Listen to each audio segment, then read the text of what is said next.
There's 4 key factors that go into campaign optimization of your meta campaigns. We're going to go into those today. Happy Friday, everybody. Let's roll. Welcome back to the Marketing Ninja Lab podcast with Coach Jorge and Ollie Rodriguez. Everybody, welcome back to another episode of the Marketing Ninja Lab. I'm here, Ollie Rodriguez, Chief Operations Officer at AGM Marketing Agency. And this of course, Coach Jorge. He is our Chief Marketing Officer here at AGM's Marketing Agency. I want to talk to you guys today about the 4 most effective things you should, levers. Right. 4 levers that you can pull and... Yeah.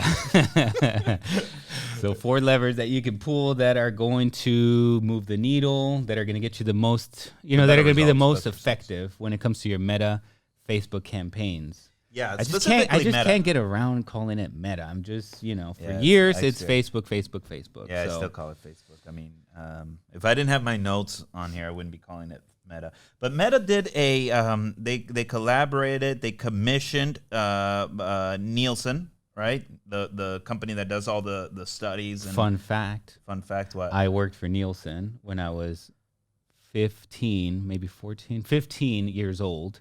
Did they allow you? Is that legal? 15? Yeah. Oh. We would do like part-time, shifts. And second fun fact, I got paid a little extra for being bilingual. There you go. So I used to be the one on the phone calling you guys, doing the surveys. You get like a survey sent to you, and it was so funny because like you do the survey and you get paid like $1. They would send the guys $1 for. I remember that. Yeah, for like $1 in the mail. Yeah, you get like $1, sometimes $5, depending on on the demographic and the zip code. I don't know. Fun fact for you guys. So coming around full circle. All right, so you have reality on how Nielsen operates these surveys, so to speak. Yeah. So Nielsen and Meta they collaborated on this consumer package brand CPG, right? It's the acronym for it. To realize what was the best 4 levers you could pull to optimize a campaign to get the most out of it, the most effective. Because really, like, there's probably, I don't know, let's just say 100 different ones. Obviously, there's a whole bunch of different factors that can go into making a campaign successful, but these are going to be the 4 that you should really focus on to, get the most out of it. Yeah, and of course this was done for consumer packaged goods. So anybody that sells supplements or, I don't know, some sort of tools or some sort of like packaged good online, you definitely want to pay attention. But I do think as I was studying these things that it applies to a lot of different factors. I mean, the first one is the creative. And the creative says that the campaign found that a high-quality creative achieved 35% greater effectiveness. I mean, I think that applies to really any product, any service. The quality matters. Nowadays, for sure. It used to be that, let's say, a couple years ago, or back in 2015-ish is when I started, you could throw up any picture, any image. Actually, video wasn't even around yet. And so you would just throw it up and you would get conversions, right? And then the video came out and you're like, well, any video will do. And you would just kill it because it was so new. Well, nowadays you do, the creative does matter. We went into it a little bit deeper in another podcast episode about like how to make better videos and more effective creatives, which is funny that this is the number one thing that, this study found is your creative matters a lot. Yeah, and when it says high quality, I don't want you guys to think, oh my God, I don't have a 4K HD, ultra high definition, mumble jumble X brand. No. High quality in this context means that the best practices were being followed, that the framing of the video, if it's supposed to be a reel, you got a vertical looking ad, right, versus some sort of square post. Yeah.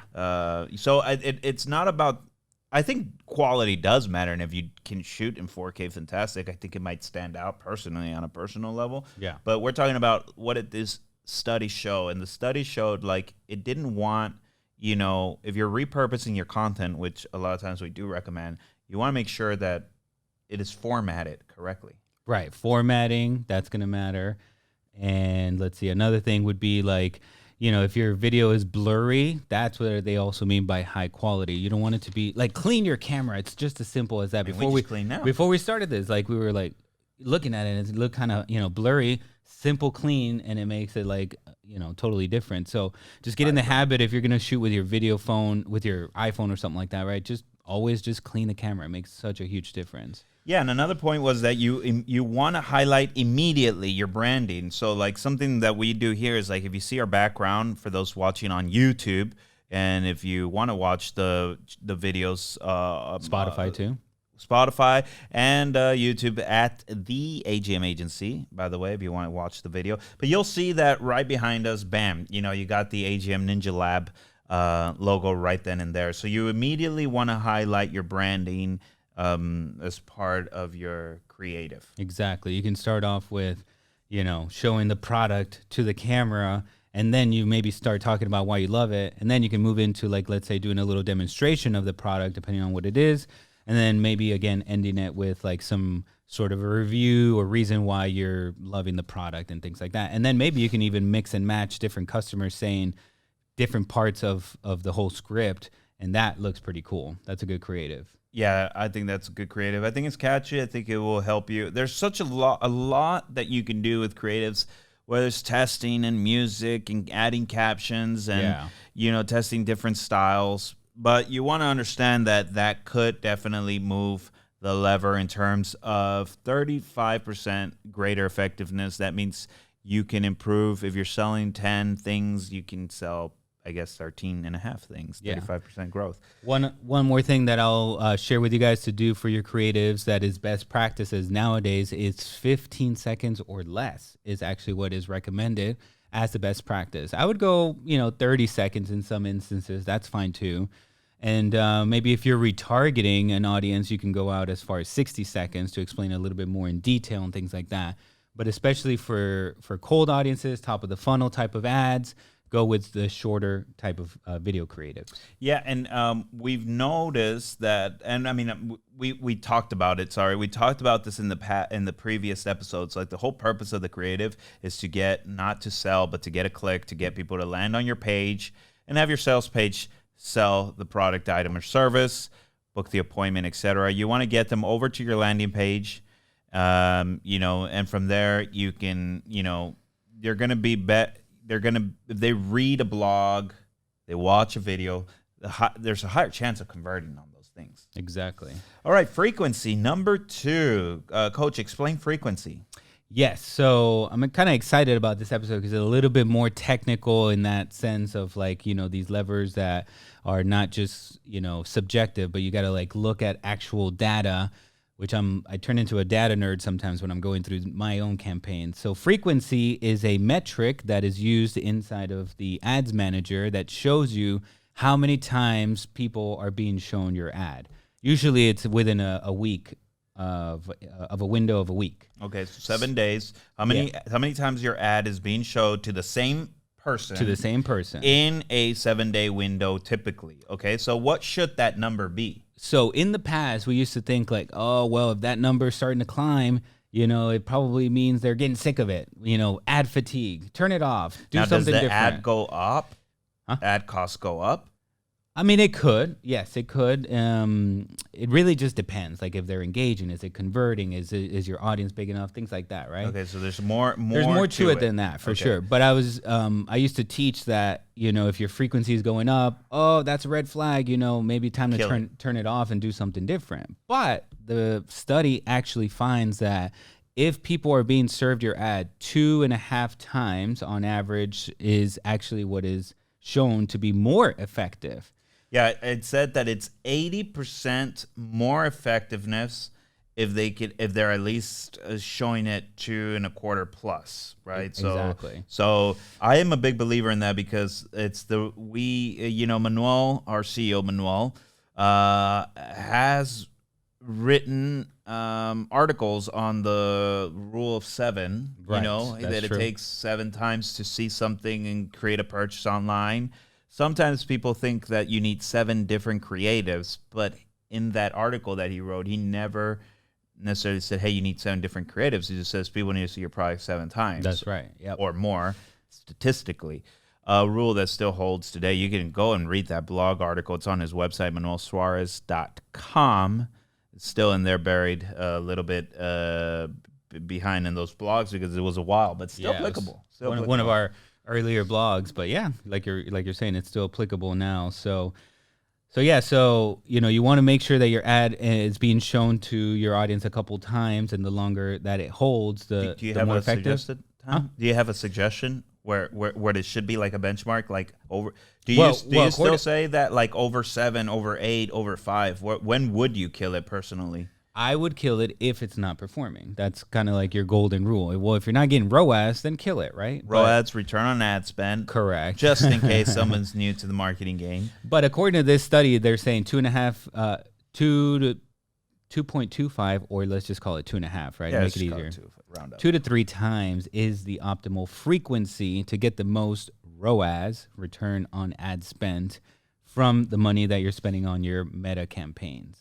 Right. So just one other thing I can add to that in my own personal experience is that sometimes when you see the same ad, it becomes a little bit annoying, right? But at the same time, it does kind of just break through that barrier, that wall that we all put up as shoppers, and you keep seeing the same thing. First of all, you're like, well, I guess it must be good. Second of all, it's kind of like these ads are basically like selling to somebody face to face. So when you're following up with somebody over the phone, like a lead that you get, right, that wants to sign up for the agency, do you ever, or should I say, is it very frequent that you get a one-time call close? Somebody calls you and you close them right away and you sign them up? In fact, statistically speaking, in sales, the industry standard, like just phone sales, or face-to-face sales. Yeah, I mean, experts leader like Grant Cardone will say that it's 2% of sales happen in the first close attempt. Yeah.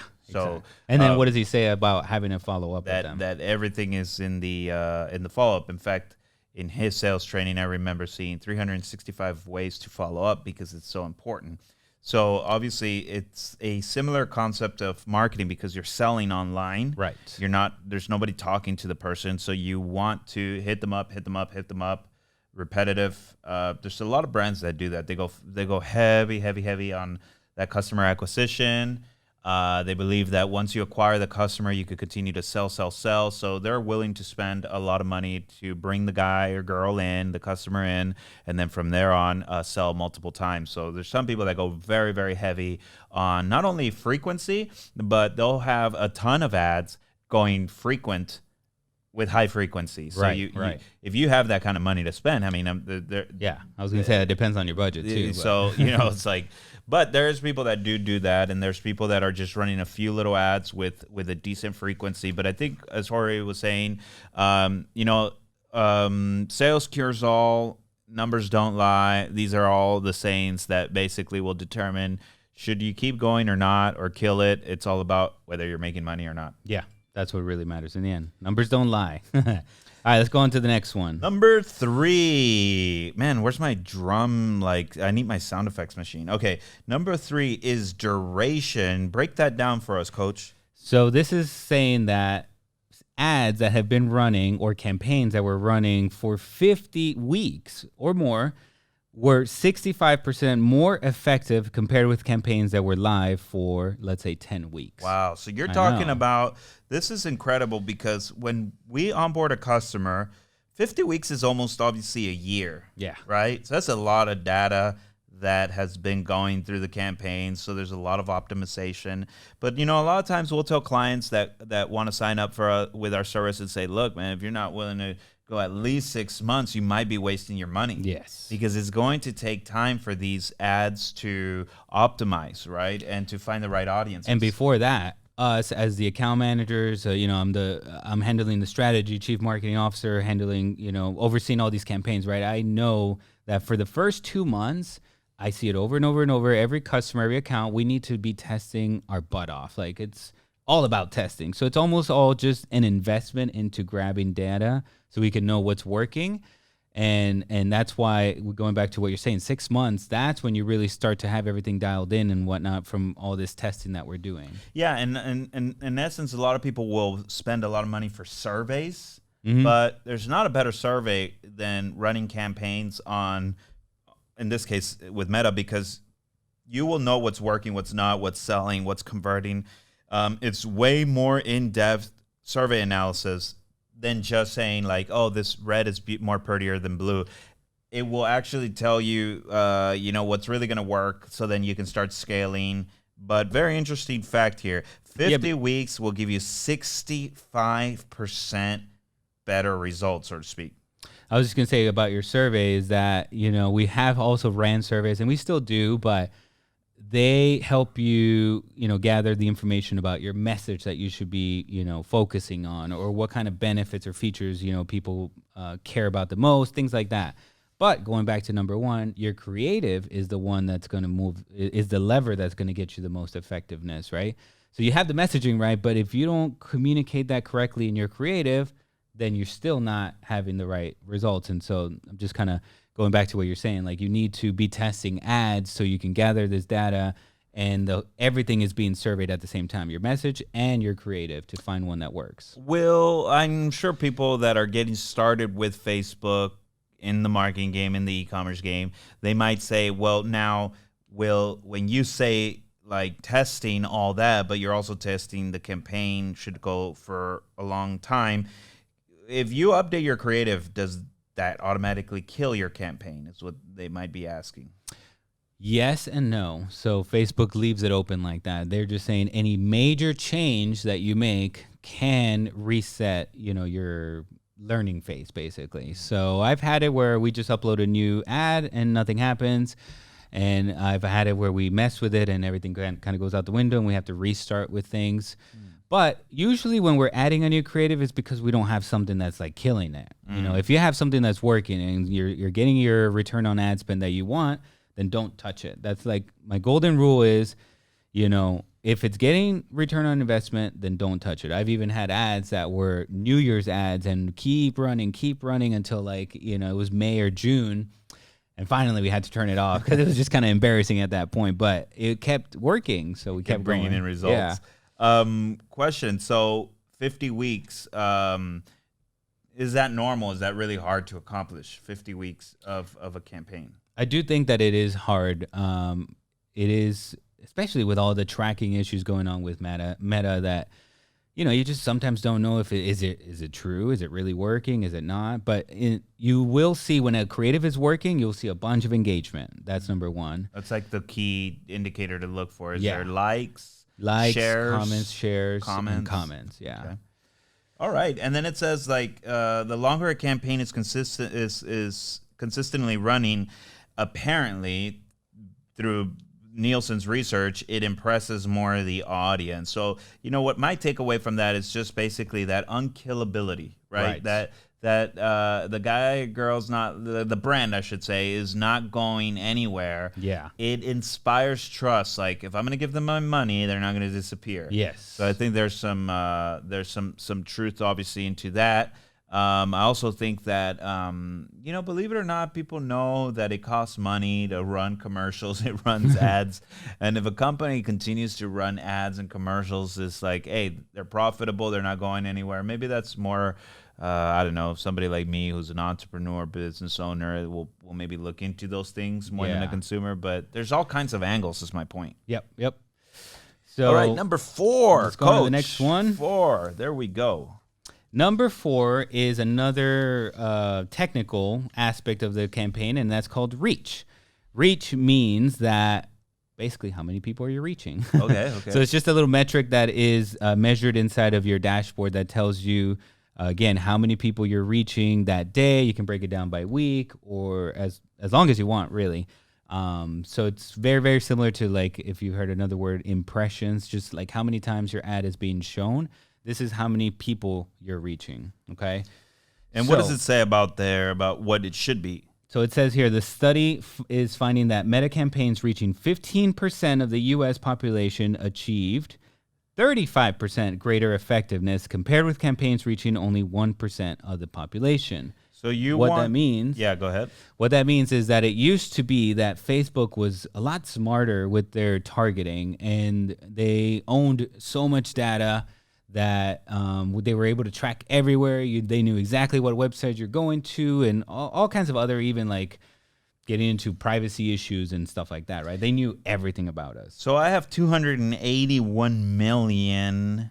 That's what I'm looking up. If anybody on TV is seeing what I'm doing on my phone here. Apparently it's 281,421,000 people. So 15% of that?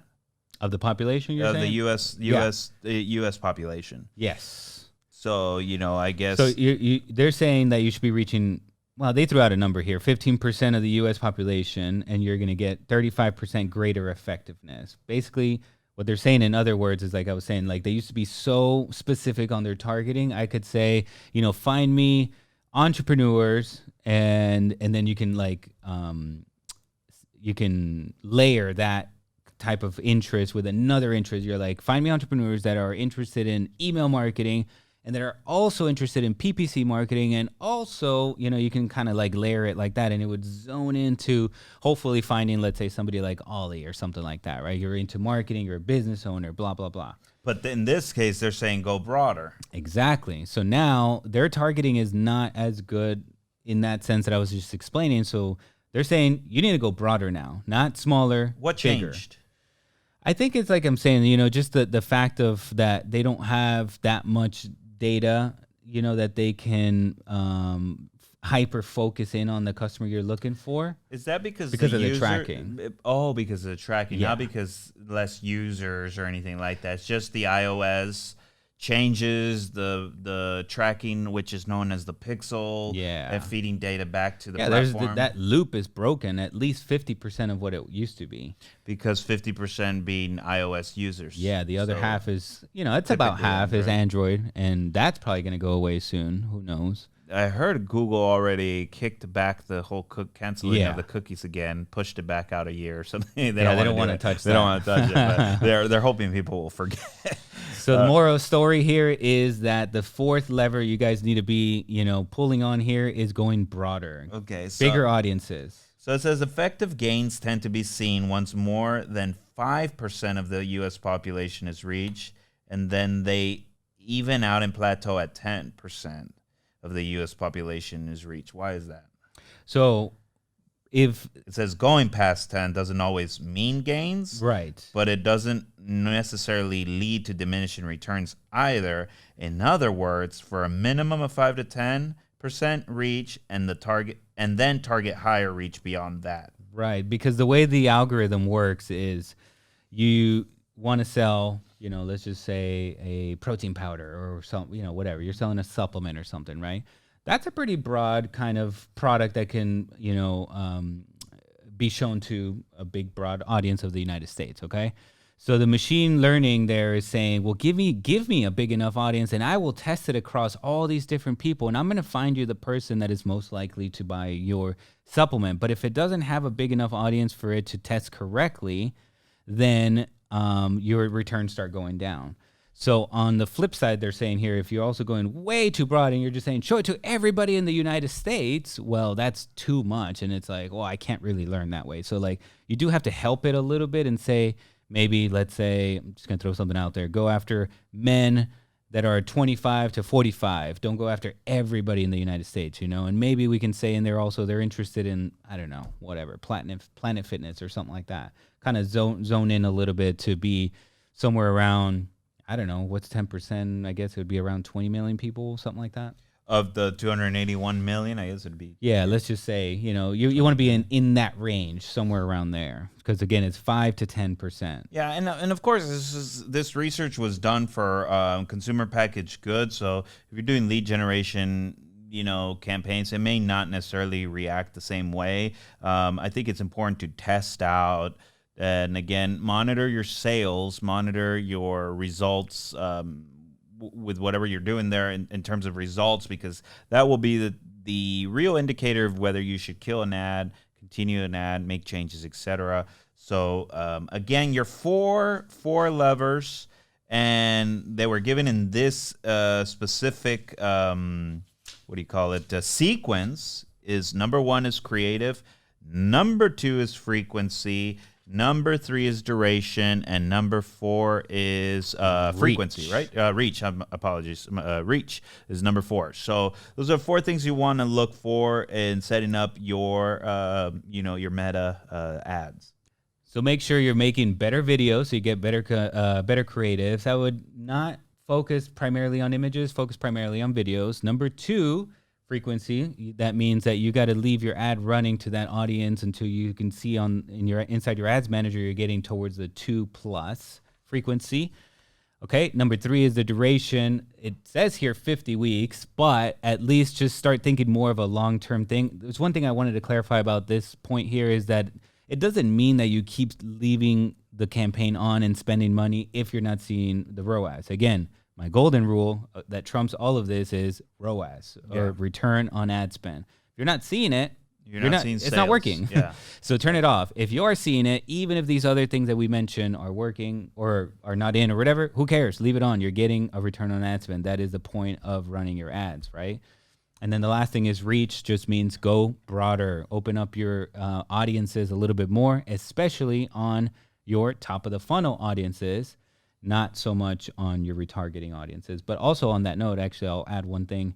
When it comes to this reach thing, if you only want to focus on your warm audience, then you're going against what this is saying, which is to go broader. So in the past, it used to work that you could just focus a lot on your warm audiences, but we're seeing, that diminish, as time goes on, unless you go back to what this is saying and you focus on the top of the funnel, reaching more audiences so they can funnel down to becoming a warm audience at that point.